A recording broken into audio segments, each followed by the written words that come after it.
In like 1974, we were wanting to plant some really good black walnuts, and we went to DNR, and their approach was more interested in forestry, but we were interested in nuts, but we were still asking for the best ones. So we planted what they recommended, and it just didn't work out.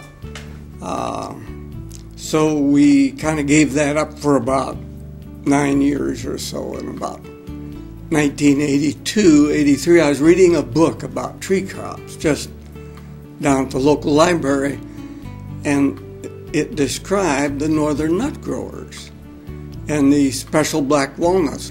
I was able to find a person in Connecticut, and he said, well, your president of the northern nut growers is in Iowa at Beaver, Archie Sparks. Well, hey, that's the guy I'm looking for. So I called him, and we chatted, and this was in the fall of '82. And he says, well, come to our meeting in January.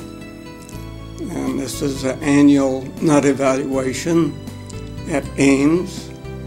And he said, you'll see some really good black walnuts. And this was just really an eye-opener to us, because these thin shell, big kernel nuts, and this is exactly what we're looking for. So I cornered Archie, and he agreed to graft 50 trees for us and make the correct selections. Gave us background for how to set up our orchard, and it became real clear that Archie this guy was really intelligent and somebody I could communicate with. He was self-taught, but well respected by the people in academics, and it just seemed to me that this was the way to start. And that spring we got our first 50 trees, and we planted them just the way Archie suggested. And his selections, and that was a critical thing about Archie, he really understood black walnuts. It was his passion. His whole life started with those, I think, and he was interested in identifying early ripening, mid-season, and late season.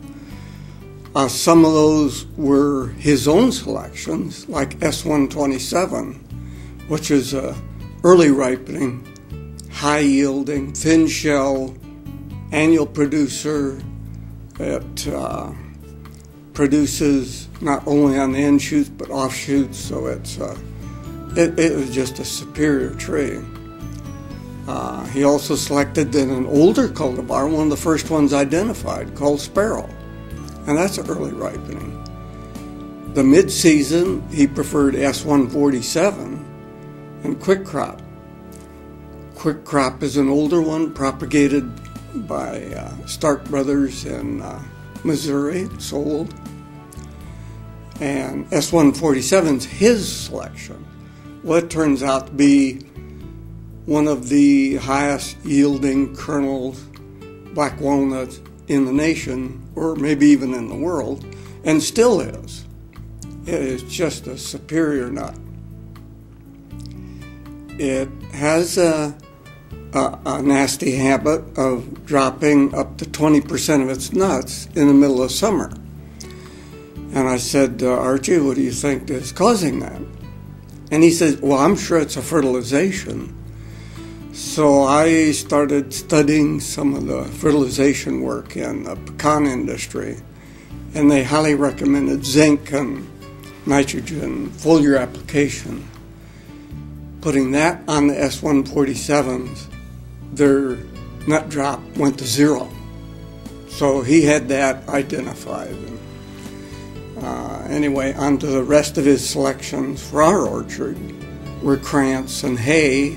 Hay is the only hybrid that was out of that group. It was bred by an individual in Missouri, down along the Missouri River. And those 6 trees then was the foundation of our orchard from then on.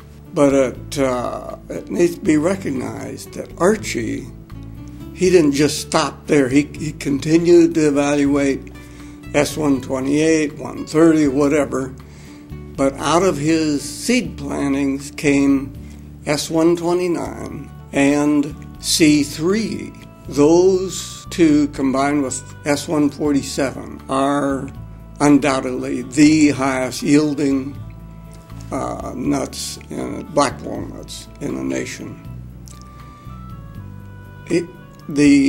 Both of those were identified after he passed away.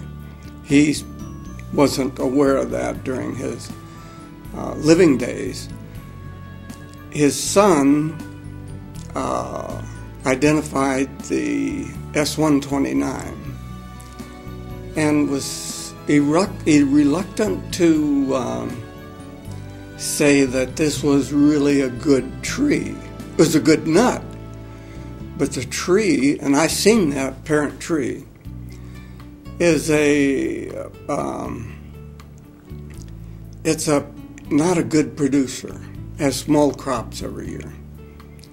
But there were a few of us that wanted to evaluate it anyway. Putting it into a orchard environment, giving it a good fertilization program, it's an extremely heavy annual producer and probably one of the best I've ever seen yet to date. C3 we're not really that sure of yet at this time. Funds for this project were provided by the U.S. Department of Agriculture's Specialty Crops Block Grant Program through the Iowa Department of Agriculture and Land Stewardship.